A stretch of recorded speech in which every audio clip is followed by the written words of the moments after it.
இளையராஜாவின் மென்மையான கிராமத்து பாடல்களில் எனக்கு பிடித்த டாப் 10.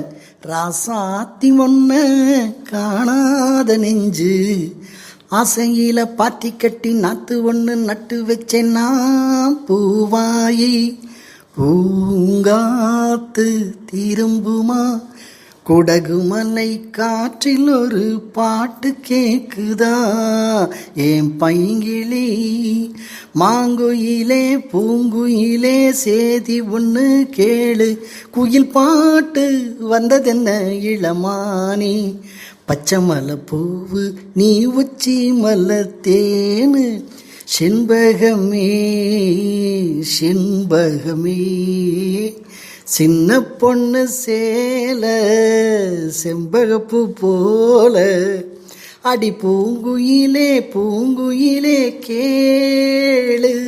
நன்றி.